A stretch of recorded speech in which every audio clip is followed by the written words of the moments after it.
साथियों, जय भीम, जय भारत, जय संविधान। और आज एक विशेष लाइव यूपी, उत्तराखंड और पंजाब, चाहे पहले पंजाब फिर यूपी फिर उत्तराखंड, या फिर पहले उत्तराखंड फिर यूपी फिर पंजाब, आप आगे ले दीजिए नाम या पीछे ले दीजिए। और ये विशेष लाइव क्योंकि कुछ महत्वपूर्ण दिनों पे कुछ बातें आप लोगों से होनी चाहिए, तो मैं आज के लाइव की शुरुआत करता हूं। करुणा के सागर तथागत गौतम बुद्ध, संत श्रोमणी सदगुरु रविदास जी महाराज, भगवान वाल्मीकि महाराज, गुरु नानक देव, संत कबीर, गुरु घासीदास जी, सामाजिक परिवर्तन के अग्रदूत राष्ट्रपिता ज्योतिबा फूले, छत्रपति साहू जी महाराज,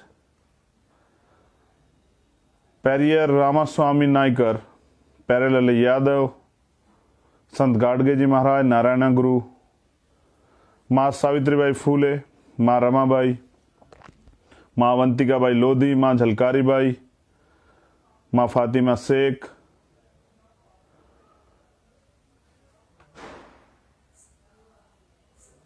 माँ उदादेव पासी और माँ फूलन देवी। इस सामाजिक परिवर्तन आर्थिक मुक्ति के आंदोलन को आगे बढ़ाने वाले बाबू जगदेव प्रसाद कुशवाहा, जननायक कपूरी ठाकुर, महामना रामस्वरूप वर्मा जी, कोतवाल धन सिंह गुर्जर, माता दीन वाल्मीकि जी, मान्यवर दीना माना वाल्मीकि जी,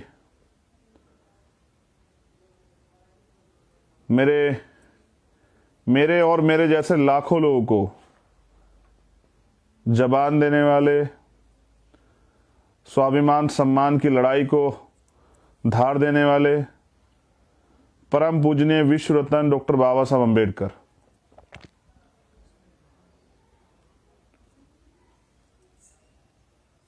मेरे आदर्श, मेरे गुरु, राजनीतिक गुरु, मान्यवर साहब श्री काशीराम, बाबू श्री काशीराम, देश के लिए शहादत देने वाले शहीद भगत सिंह, शहीद उधम सिंह, शहीद करतार सिंह सराभा, हमें लड़ने का हौसला देने वाले नायक भगवान बिरसा मुंडा, भीम आर्मी आजाद समाज पार्टी के कार्यकर्ता, हमारे पदाधिकारी साथियों, मुझे आज लाइव आने के पीछे एक विशेष उद्देश्य था। उद्देश्य ये था कि इलेक्शन करीब आ रहा है और जब इलेक्शन करीब होगा तो मान्यवर काशीराम साहब ये कहा करते थे कि हमेशा 3 चीज से बच के रहना, मनी, माफिया और मीडिया। आप लोगों ने बहुत मेहनत की हो, लेकिन देश का जो मीडिया है, जो अभी जिस तंत्र के कब्जे में है, जिसको हम अलग अलग नाम से बुलाते भी है, वो मीडिया आपको दिखाना बंद कर देगा, आपकी बात नहीं करेगा। वो मीडिया आपको मुकाबले में नहीं दिखाएगा, वो मुकाबले में उनको दिखाएगा जो उनको पैसे देंगे या जिनसे उनके रिश्ते होंगे। तो हमें अपना मीडिया बनाना है, और मीडिया आज के समय में अगर मुझे आपसे बात करनी हो, आपको बात पहुंचानी हो, तो ये हमारा मीडिया है, जिसको हम सोशल मीडिया कहते हैं, जो विज्ञान की देन है। और इस मीडिया के जरिए आज दुनिया में रहने वाले लाखों लोग मुझे सुन रहे हैं। मैं धन्यवाद देता हूं मिशन 78 के लोगों का, हमारे अधिवक्ता सेल का, हमारे महिला मोर्चे का। उसके अलावा मैं धन्यवाद देता हूं उन सभी का जो इस आंदोलन में सक्रिय रूप से भाग ले रहे हैं, जो प्रत्यक्ष अप्रत्यक्ष रूप से जुड़े हुए हैं। अब बड़े पैमाने पे हमारी बहनें, हमारी माएँ, हमारे नौजवान साथी, हमारी पार्टी कार्यकर्ता, हमारे मिशनरी लोग अभी जुड़ चुके हैं। मैं अपनी बात की शुरुआत करता हूं। तो मैंने जो आपको बताया कि हमारा मीडिया ये है जिसके जरिए वर्तमान के हालातों पे मैं अपनी बात आपसे रखूंगा। साथियों, देश के अंदर लोकतंत्र का पर्व आ रहा है। उत्तर प्रदेश में, पंजाब में, उत्तराखंड में और अन्य स्टेटों में विधानसभा का चुनाव। इस विधानसभा के चुनाव में एक तरफ तमाम तरह के पैसे वाले साधन संपन्न दल है, वहीं मान्यवर काशीराम साहब के सिद्धांतों पर चलने वाला एक दल जो वंचित वर्ग के लोगों की आवाज उठाने के लिए और वंचित वर्ग के लोगों की हिस्सेदारी सुनिश्चित करने के लिए और सताए गए, तोड़े गए, डराए गए, दबाए गए बहुजन समाज के लोगों को इकट्ठा करने के लिए निकला है। मानव काशीराम साहब का जो नारा था बहुजन हिताय बहुजन सुखाय के नारे को आगे बढ़ाने के लिए निकला है। बाबा साहब अम्बेडकर का जो सपना था शिक्षित बनो, संगठित रहो, संघर्ष करने की तरफ जो निकला है, उस नारे को लेके जो निकला है, जो इस देश में डॉक्टर एपीजे अब्दुल कलाम जैसी वैज्ञानिक सोच को आगे बढ़ाने के लिए निकला है, उस दल को भी चुनाव में जाना है। और जैसे मैंने कहा, सबके पास तमाम तरह के बल हैं, मीडिया है, माफिया, मनी है। और आजाद समाज पार्टी भीम आर्मी जो चुनाव लड़ेगी वो बहुजन समाज के भरोसे लड़ेगी। तो नौजवान साथियों, मेरे 2 से 3 संदेश आज आपको रहेंगे। मेरा पहला संदेश है कि 1 नवंबर से लेकर 30 नवंबर तक उत्तर प्रदेश, उत्तराखंड और पंजाब में नए वोटर्स बनाए जाएंगे। जो 18 साल की एज पार कर चुके हैं उनके वो वोटर्स बनाए जाएंगे। क्योंकि हमारे लोग ध्यान ही नहीं रखते, जब चुनाव आता तब उनको याद आता है कि उनका वोटर कार्ड कहाँ है, वोटर लिस्ट में उनका नाम है या नहीं है। लेकिन आजाद समाज पार्टी भीम आर्मी के लोग जो राजनीतिक चेतना जागरूक करने के लिए काम, लोगों को तैयार करने के लिए काम कर रहे हैं, जो राजनीतिक चेतना जागरूक करने के लिए जो है काम कर रहे हैं, उनको कमर कसनी है। जिस तरह से पिछले समय में आपने साइकिल रैली चलाई, बड़ी बड़ी रैलियां कराई, उसी तरह से अब 1 तारीख से 30 तारीख तक आपको अपने क्षेत्रों में जो 18 साल की आयु पार कर चुके हैं उन साथियों को के वोटर कार्ड बनवाने, उनकी वोट बनवानी।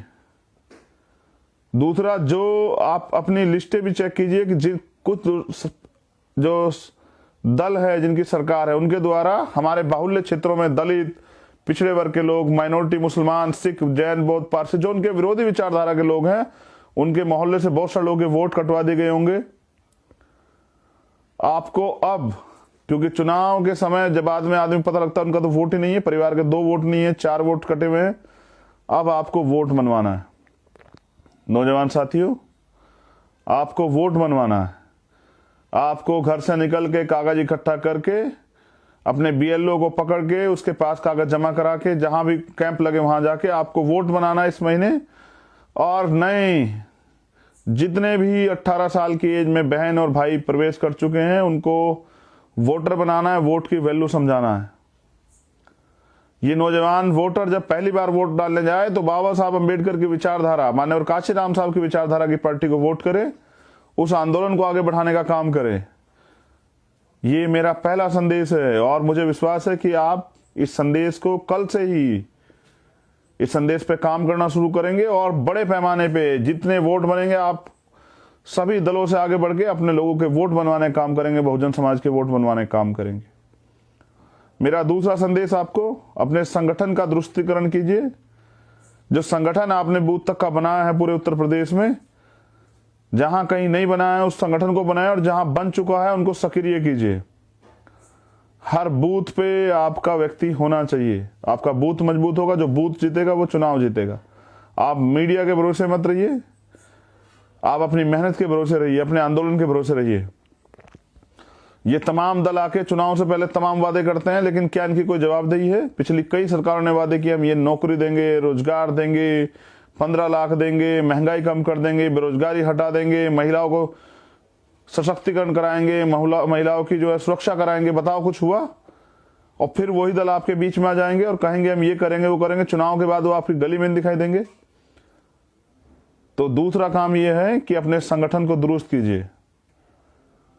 जिस काम के लिए आप पिछले 5 साल से लगे हुए हैं, उस काम को आगे बढ़ाने का समय आ गया। नौजवान साथियों, लोगों के लिए चुनाव ही मात्र राजनीतिक दल होने का कारण है, लेकिन हमारे लिए कारण है कि हम बहुजन समाज के लोगों के अंदर शासक बनने की इच्छा को ताकतवर बनाएं। काशीराम साहब कहते, दूसरों के महलों से अच्छी होती है अपनी झोपड़ी। अपने पार्टी, अपने दल, अपने संगठन को मजबूत बनाएं, क्योंकि ये लोकतंत्र है, यहां सत्ता के साथ विपक्ष की भूमिका है। हमने अभी भी सत्ता में ना होते हुए विपक्ष, सक्रिय विपक्ष बन के सरकार को तानाशाही करने से रोका है। तो इसलिए दूसरा मेरा संदेश है कि आप लोग संगठन को दुरुस्त कीजिए। पंजाब में भी आप सुनिश्चित कीजिए जो लोग आपसे जुड़ना चाहते हैं असम से जुड़ जाएं। आप वॉल पेंटिंग करा के अपनी पार्टी की नीति, अपनी पार्टी के सिद्धांत, अपनी पार्टी के नारों को आम जनता तक पहुंचाने का काम कीजिए। तो मेरा दूसरा संदेश यह है कि सस्ते साधनों पे किस तरह से अपने आंदोलन को आगे बढ़ाना है, इसका ध्यान रखते हुए आप लोग बड़े पैमाने पे, पहला काम वोटर बनाने का, दूसरा संगठन को दुरुस्त करने का। क्योंकि जब इलेक्शन आएगा तो लोग आपकी वोट को खरीदने के लिए कहेंगे कि हम बिजली फ्री करा देंगे, पानी फ्री करा देंगे, इतने रोजगार दे देंगे, इतनी पेंशन दे देंगे, इतना भत्ता दे देंगे। और ये सब चीजें है किस लिए आपको पता है? ये सिर्फ और सिर्फ बहुजन समाज के लोगों की वोट को अपने पाले में लाने के लिए, उनकी वोट को छीनने के लिए है। ये एक तरह की वोटों की खरीदारी है कि आपकी वोट किस तरह से, आपकी वोट का मूल्य लगाया जा रहा है, बिजली, पानी और तमाम तरह की चीजें। तो मैं समझता हूं कि हमें तैयार होना और अपने पैरों पे खड़ा होना है। क्या बहुजन समाज इतना कमजोर है कि अपने पैरों पे ना खड़ा हो पाए? बहुजन समाज से तो पिछली बार पिछड़े वर्ग के लोगों से बड़े बड़े वादे भारतीय जनता पार्टी ने किया था। आज क्या हुआ? 69,000 शिक्षक भर्ती में पिछड़े वर्ग आयोग की रिपोर्ट है, उसके बावजूद भी पिछड़े वर्ग की मांग को नहीं सुना गया। उनकी रिपोर्ट में कहा गया भर्ती में घोटाला हुआ, और आज तक भी वो बच्चे आंदोलन में बैठे हुए, मेरी बहनें, मेरे भाई, में हम उनके लिए लड़े भी थे। वो 23 तारीख में दोबारा आंदोलन कर रहे हैं, हमारा समर्थन रहेगा। लेकिन मैं आपसे पूछना चाहता हूं, क्यों नहीं सुनी सरकार ने जायज मांग? ये सत्ता का दुरुपयोग भारतीय जनता पार्टी के लोग कर रहे हैं, और आपको अपने लोगों को भेजना है सदन में, क्योंकि जब आपके दल से चुन के व्यक्ति जाएगा तब आपके हितों की रक्षा के लिए बात करेगा। दूसरे की पार्टी दलों से जो चुन के जाएगा वो उनके हितों की रक्षा की बात करेगा, अपने पार्टी के अध्यक्ष की तरफ से, अपनी पार्टी विचारधारा की तरफ चलेगा। और बहुजन विचारधारा की भी अगर कोई पार्टी काम कर रही है, मान्यवर काशीराम साहब जो हमें बनाना चाहते थे, शासक वर्ग जो बनाना चाहते, वो कहते थे कि जो लोग हुक्मरान होते हैं उनकी बहन बेटियों पर अत्याचार नहीं होते, उन पर जुल्म नहीं होते, उनके अधिकार नहीं छीने जाते, उनका अपमान नहीं होता, उनको बेइज्जत नहीं किया जाता है, उनकी जमीन नहीं दबाई जाती, उनके घर नहीं जलाए जाते, उनका बहिष्कार नहीं होता, जो शासक वर्ग होता है। और आप देख लीजिए इस देश में जो शासक वर्ग है, आप रोज सुनते हैं, मुझे कहना नहीं चाहिए मगर मेरी पीड़ा है कि आप देख लीजिए किन के लिए अखबारों में रोज छपता, किस समाज के बहन बेटियों और महिलाओं के बारे में छपता कि आज उनके साथ रेप हुआ, हत्याएं हुई। तो इसका मतलब आज भी हम शासक समाज नहीं बन पाए। इसलिए मेरा दूसरा संदेश आपको यह है, और मेरा तीसरा संदेश ये है आपसे कि समय आ गया साथियों, कमर कसिए। अब चंद्रशेखर आजाद आपका भाई अब तक आपके साथ खड़ा होकर वो न्याय के लिए लड़ना चाहता है, और न्याय के लिए लड़ रहा था, अब वो न्याय देने वाला बनना चाहता है आपके सहयोग से। मैं किसी के तलवे पैर छू के, किसी के जो है ना, किसी के आगे पीठ झुका के, आपके स्वाभिमान सम्मान का समझौता करके नहीं काम करूंगा। मैं तो आपको स्वाभिमानी समाज बनाना चाहता हूं। इसलिए मैं आपकी ताकत से, क्योंकि काशीराम साहब कहते हैं जिसका वोट होगा उसका राज होगा। बाबा साहब ने भी कहा, उन्होंने कहा वोट का अधिकार मैंने बिकने के लिए नहीं दिया है, वोट का अधिकार मैंने दिया आपको गुलामी से मुक्ति के लिए। हम बहुजन महापुरुषों के जो बच्चे हैं वो स्वाभिमानी लोग हैं, ईमानदार लोग हैं, संघर्षशील लोग हैं, वो अपने हक अधिकार के लिए लड़ना चाहते हैं। और आप इतने बड़े पैमाने पर जुड़े, मैं आपसे ये भी बता दूं कि साथियों, ये आंदोलन तो पीढ़ियों दर पीढ़ी चलता रहेगा। ये आंदोलन इसलिए अभी सफल होने वाला नहीं है, इसको समय लगेगा। मैंने अभी, मुझसे पूछा गया मीडिया द्वारा कि भाई आप अगर गठबंधन करना चाहेंगे तो किसके साथ जाएंगे, तो मैंने कहा कि भाई मैं बहन जी के साथ जाना पसंद करूंगा। उसके पीछे एक कारण है, मैं आपके बीच में बता देता हूं, आप सुन लीजिए और अपने आप फैसला लीजिए। उसका कारण यह है मेरे बहुजन समाज के लोगों कि मेरे लिए समाज सर्वोपरि है। मैं समाज से हूं, मेरे लिए समाज ही सर्वोपरि है। मैंने अपना जीवन समाज के लिए समर्पित किया है। भीम आर्मी आजाद समाज पार्टी के लोग बहुजन समाज की रक्षा के लिए, उनके अधिकारों की सुरक्षा के लिए, उनके स्वाभिमान सम्मान के लिए लड़ते हैं। तो मैंने अपने साथियों से बात की और हमने तय किया कि हम जाएंगे उनके साथ। अगर गठबंधन की बात आई तो सबसे पहले उनके साथ प्रयास करें, क्योंकि मैं बहुजन समाज के लोगों में एकता चाहता हूं। आप जानते हैं पिछले 5 साल में कोई ऐसी जगह नहीं जहां हम आंदोलन के लिए नहीं गए, चाहे जेल काटी, मुकदमे झेले, लाठियां खाई, आप जानते हैं क्या क्या नहीं सहा। साथियों, मुझे कल समाज के बीच रहना है। मुझसे समाज पूछेगा कि चंद्रशेखर आपने प्रयास क्यों नहीं किया एकजुट होने का। मैंने आपके सामने रखी है बात कि मैंने प्रयास किया, हजारों गालियां खा के, अपमानित करवा के, खुद को एजेंट और पता नहीं क्या क्या नहीं कहा गया विरोधियों द्वारा, मेरे परिवार को गाली, क्या क्या नहीं मुझे अपमानित किया गया। और एक काम मैंने ऐसा नहीं किया जिसमें समाज अपमानित हो जाए। एक काम नहीं किया हमने ऐसा। तमाम बुराइयां, आरोप सह के, लाठियां खा के, जेल जाके, मुकदमे झेल के भी कभी आपके स्वाभिमान सम्मान का समझौता नहीं किया, कभी झुकना नहीं सीखा। तो क्योंकि मैं इसलिए चाहता हूं कि बहुजन समाज के लोगों में एकता बनी रहे, क्योंकि आने वाले 5 साल अगर बहुजन समाज के लोग सत्ता में नहीं आए तो बहन जी तो घर से नहीं निकलेंगी, वो तो अपने महल में रहेंगी। 5 साल मुझे अपने लोगों की लाशें उठानी पड़ेंगी अपने हाथों में, इन हाथों में। अपनी बहनों के हाथ उठा के मैं उनके लिए न्याय की भीख मांगता फिरूंगा, लड़ता फिरूंगा, इस जालिम सरकार से टकराता फिरूंगा।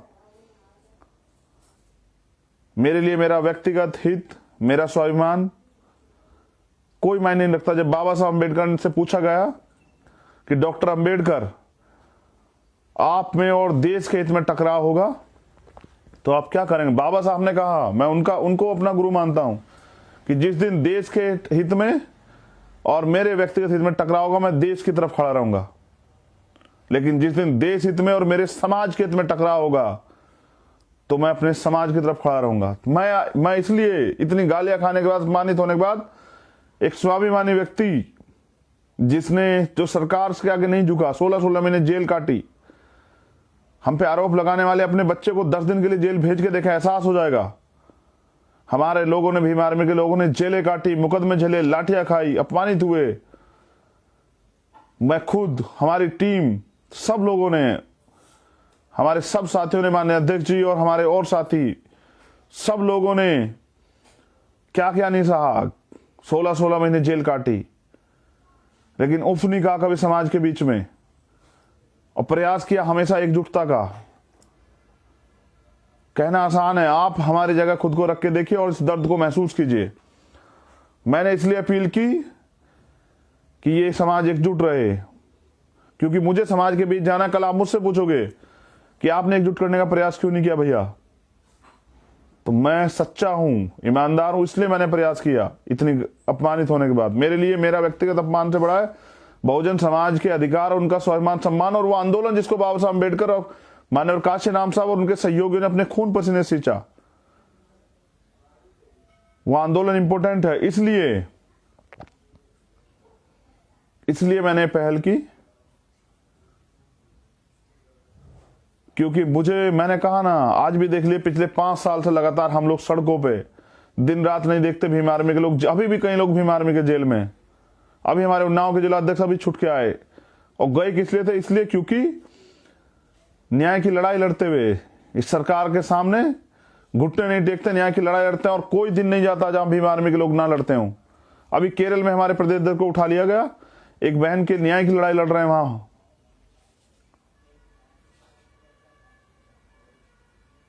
इसलिए आप हम पे आरोप लगाइए, हमें अपमानित कीजिए, बुरा कहिए, लेकिन एक दिन हमारा जीवन जी के देखिए, आपको एहसास हो जाएगा। मैंने इसलिए पहल की क्योंकि मेरे लिए समाज परिवार है और मुझे समाज के बीच रहना। मैं महलों में जाके नहीं छिप सकता। समाज मुझसे जवाब मांगेगा तो मैं समाज के बीच खड़ा रहूंगा। कल समाज मुझसे ना कहे कि आपने पहल क्यों नहीं की, इसलिए मैंने किया। लेकिन ऐसा नहीं कि मैं लड़ना नहीं जानता हूं, ऐसा नहीं कि भीम आर्मी आजाद समाज पार्टी के लोग गूंगे बह रहे हैं। अगर आप भीम आर्मी को एजेंट कहते हैं तो आप पूरे बहुजन समाज के उन नौजवानों को गाली देते हैं जिन लोगों ने अपना दिन रात नहीं देखा, घर बार नहीं देखा, अपना करियर नहीं देखा, जो उन नेताओं से लाख गुना अच्छे हैं। जो नेता अपने घर में पड़ के सोते हैं, भीम आर्मी के योद्धा दिन रात काम करते हैं, सुबह शाम दिन। हजारों लोग ऐसे हैं जिन्होंने जेल की सलाखों के पीछे जो है ना अपनी रातें गुजारी हैं। और मैं जो कुछ हूं, मैं भीम आर्मी की वजह से हूं, अपने रहबरों, अपने गुरुओं की वजह से हूं, आजाद समाज पार्टी की वजह से हूं। मैं किसी नेता की वजह से कुछ नहीं हूं। मुझे किसी ने कुछ नहीं बनाया। मुझे अगर कुछ दिया है, मुझे कुछ बनाया है तो बहुजन समाज के लोगों ने और भीम आर्मी के लोगों ने। इसलिए मैं चाहता हूं कि एकजुटता बनी रहे। और अगर वो नहीं चाहते एकजुटता बनाना तो कोई बात नहीं, भीम आर्मी अपने दम से है। तमाम विरोध के बाद, तमाम आरोपों को झेलने के बाद भीम आर्मी ने इस देश ने, दुनिया में अपना डंका बजवाया, टाइम्स मैगजीन में अपना डंका बजवाया। ये है भीम आर्मी। भीम आर्मी के लोग स्वाभिमानी हैं। भीम आर्मी के लोग समाज को जोड़ने का काम करते हैं। भीम आर्मी के लोग भाईचारा बनाते हैं। और आजाद समाज पार्टी के लोग हजारों साल से जो गुलामी आपके ऊपर थोक दी, उसको काटने के लिए आए हैं। जब आप शहीद आजम उधम सिंह जी का इतिहास पढ़ोगे तो आपको पता लगेगा कि उन्होंने लंदन में आजाद पार्टी बनाई। जब आप उनका इतिहास पढ़ोगे, ऐसे नहीं रखा गया है आजाद समाज पार्टी नाम। उन्होंने आजाद पार्टी बनाई और वो थे जिन्होंने 21 साल बाद इस देश के अपमान का बदला लिया। उनको हम लोग अपना आदर्श मानते हैं। हम शहीद आजम भगत सिंह को अपना आदर्श मानते हैं, चंद्रशेखर आजाद को अपना आदर्श मानते हैं, बाबा साहब अम्बेडकर को अपना आदर्श मानते हैं, जिन्होंने इस देश से गुलामी के विरोध में अपने प्राणों का बलिदान दिया। हम मान्यवर काशी राम साहब को नेता मानते हैं, जिन्होंने अपने परिवार के लिए एक बार नहीं सोचा, 1 रुपए की संपत्ति नहीं बनाई। अरे अपना पूरा जीवन निछावर कर दिया। और कल इस कर्ज को उतार दें। कभी कोई पूछे तो कह पाए कि बाबा साहब अम्बेडकर, हमने आपको धोखा नहीं दिया। मान्यवर काशी राम साहब, हमने आपके आंदोलन को मरने नहीं दिया। एक बार पूछा गया था बाबा साहब अम्बेडकर से कि डॉक्टर अम्बेडकर, व्यक्ति मर जाता है, विचार भी मर जाता है, आपका इस पे क्या तर्क है, क्या व्यू? बाबा साहब अम्बेडकर ने कहा, व्यक्ति मर जाता है, विचार भी मर जाता है, अगर उसके विचार का प्रसार ना हो। अरे षड्यंत्र द्वारा बाबा साहब अम्बेडकर के पुत्र, जिनके जाने बाबा साहब अम्बेडकर के जाने के बाद जिन्होंने बाबा साहब अम्बेडकर को पूरे देश को जनवाया, मान्यवर काशी राम साहब, उनको, उस रहबर को, उसके विचारधारा को भुला दिया गया।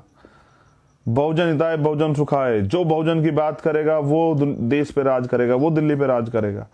अगर मैं भी सबके चरणों में पड़ के, उनसे पूछा गया कि भाई आप जो है ये बहुजन की बात क्यों कर, सबकी बात नहीं कर रहे हैं। उन्होंने कहा, हम परिवर्तन चाहते हैं,